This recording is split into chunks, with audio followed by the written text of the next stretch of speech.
Most people think calm is the absence of emotion. They're wrong. Calm is the strategic use of fear. Your opponent's, not yours. The second you understand that confrontation isn't about winning arguments but controlling perceptions, you stop reacting and start directing. Machiavelli understood something modern psychology is only now catching up to. Fear is the most reliable tool in human interaction, but the master doesn't get afraid. He manufactures fear in others while remaining a blank wall. Let me show you how.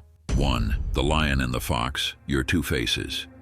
Machiavelli drops a bomb in chapter 18 of The Prince that most people skim over. He says a ruler must know how to use both the lion and the fox. The lion scares off wolves. The fox recognizes traps. Here's what this means for you in a confrontation. You need both the capacity to terrify and the intelligence to see through bullshit. Most guys only have one. They're either all aggression, roaring at everyone, or they're all cunning, trying to talk their way out of everything. Both get you killed eventually. The lion alone gets caught in snares. The fox alone gets eaten by wolves. The man who stays calm in any confrontation is the one who can switch between these two modes in an instant. He can flash teeth when needed, then pivot to strategic withdrawal when the math doesn't work. He's not attached to winning the moment. He's attached to winning the war. Think about the last time you lost your cool. You were probably all lion or all fox, all roar, no brain, or all negotiation, no backbone.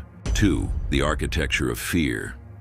Here's where it gets uncomfortable. Machiavelli writes that it's much safer to be feared than loved. Not because he's a sociopath, but because he understood human nature better than you want to admit. Love is held by a chain of obligation, and men break chains of obligation the second it serves their interest. But fear is held together by a dread of punishment that never abandons you. This isn't about becoming a tyrant. It's about recognizing that in any confrontation, the person who has more to lose emotionally loses. Let me tell you a story. I knew a guy, Peter, who ran a small construction crew. One of his workers, Tony, started challenging him on every decision. Peter tried being understanding. He tried compromise. The more he gave, the more Tony took. The crew started laughing at him. Peter was losing the respect of everyone. One morning, Tony showed up late again. Peter didn't yell. He didn't threaten. He walked over to Tony's truck, wrote out his final paycheck on the spot, and handed it to him. "You're done," he said. Cold, quiet, no anger. Tony tried to argue. Peter just stared at him. Then he walked away. Here's the thing. Peter didn't fire Tony out of anger. He fired him because he realized Tony was exploiting his weakness. Once he cut the cancer out, the rest of the crew fell in line. Peter wasn't cruel. He was decisive. Fear isn't about being a bully. It's about demonstrating that there are consequences for crossing lines. 3. The countenance that never betrays. Machiavelli writes that a prince should be a great simulator and dissimulator. In other words, your face is the first line of defense. When you're in a confrontation, your expression is a weapon.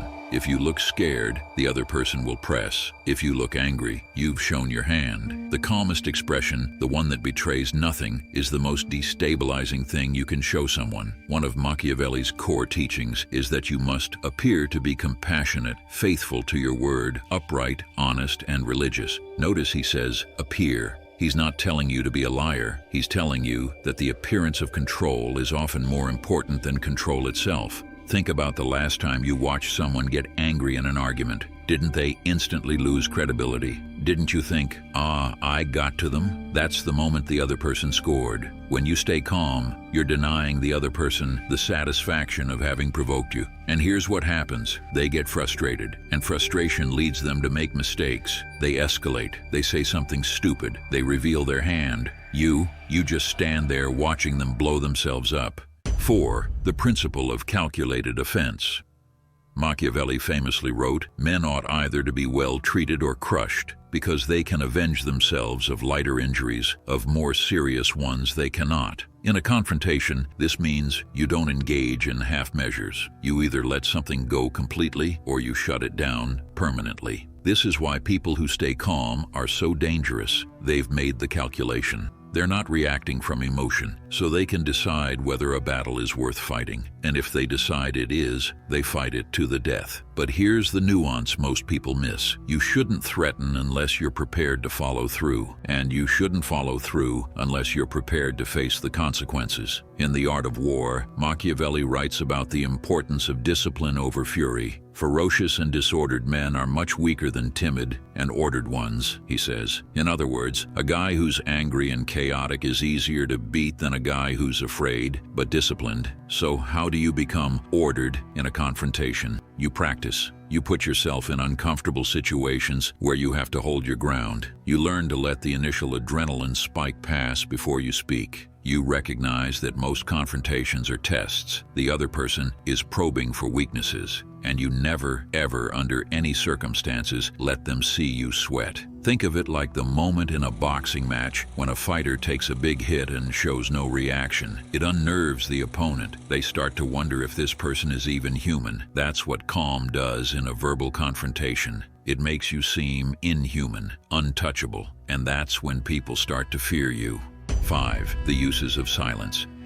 Machiavelli famously explores how to dissimulate without being detected, yet true mastery lies not in deception, but in restraint. In practical terms, this means knowing precisely when to say nothing at all and holding that space with unshakable confidence. In any heated argument or tense negotiation, the person who speaks first almost always loses ground. The one who rushes to fill the silence is the one betraying their own anxiety. So you sit there, steady and composed, making them wait. Let the quiet stretch. Let them grow uncomfortable. Let them start rambling, grasping for words, trying desperately to explain or justify themselves. When you finally do speak, slow it down, lower your volume, make them lean in, strain their ears, come closer to catch every word. That's a quiet but powerful dominance move, forcing them to enter your space. Machiavelli also wisely advises that a ruler must be cautious in believing and acting, meaning you never take the bait they dangle. If they're probing or provoking, you simply pretend not to notice, deny them the reaction they crave, and make them work tirelessly for any response while you give away nothing.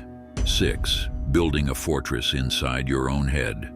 The ultimate lesson from Machiavelli on calmness isn't about controlling others, it's about controlling yourself. He says a prince must have no other aim or thought, nor select anything else for his study than war and its rules and discipline. For us, that means you need to study confrontation like it's a martial art. You need to understand the dynamics of power, the psychology of fear, and the mechanics of control. When you've done your homework, you won't get surprised in the moment. You've already imagined 100 scenarios. You've already prepared your responses. There's nothing the other person can throw at you that you haven't already thought about. Here's the thing, most people haven't done the work. They go through life reacting. They get angry and say things they regret. They let people push their buttons. They're easy to manipulate because they're predictable. You want to be the opposite, unpredictable, untouchable. Machiavelli wrote that a prince is highly esteemed when he is seen as great, courageous, and serious. That's what you're building, a reputation for control so powerful that people don't even want to test you. They'll walk on eggshells around you. They'll choose their words carefully, not because you're a bully, but because they sense that you have your act together. They know that if they cross you, you'll handle it coldly and efficiently without a scene.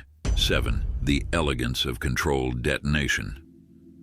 Let's bring this home with a final image. You're in a meeting at work. A guy who's been gunning for your position starts attacking you. He's loud, he's emotional, he's trying to make you look bad in front of the boss. Everyone's watching you. You don't argue, you don't get defensive. You just wait for him to finish, and then you say, quiet enough that everyone has to strain to hear, "I understand your concern. How would you propose we fix it?" Notice what just happened. You didn't fight. You didn't engage. You took the problem and threw it back in his lap. You called his bluff without raising your voice. You made him either come up with a solution, which he can't, or admit he was just making noise. That's the art of controlled detonation. You let him blow off steam. You don't react. And when the dust settles, you're still standing, and he's exposed. This isn't about being manipulative, it's about being strategic. It's about recognizing that most confrontations aren't about substance, they're about dominance. And if you can stay calm while the other person loses control, you win. 8. What you do now. Here's the practical piece. Step 1. Start paying attention to your triggers. The next time someone pushes your buttons, notice what's happening in your body, your heart rate, your breathing. Don't try to stop it, just watch it. Step 2. Make yourself wait 3 seconds before responding to any provocation. That pause is where your control lives. It's the space between reaction and choice. Step 3. Think about how you want to be perceived in confrontations. Not winning the argument, but walking away with your reputation intact. Calm, controlled, untouchable. Step 4. Stop trying to be nice in high-stakes situations. Be professional, be assertive, but don't confuse politeness with weakness. Machiavelli understood that the world is cruel. People will test you. They'll try to exploit your kindness. Your job isn't to become a monster. It's to become someone who can't be pushed around. Stay calm, stay controlled, and watch everyone else fall apart around you. That's how you win. Thank you for watching. If you want to see more videos, make sure you hit like and subscribe. For more insights that I can't post here, join my Patreon and my free newsletter. Together, we will defeat the mainstream and keep our brotherhood strong. All links are in the description. I'll see you in the next one.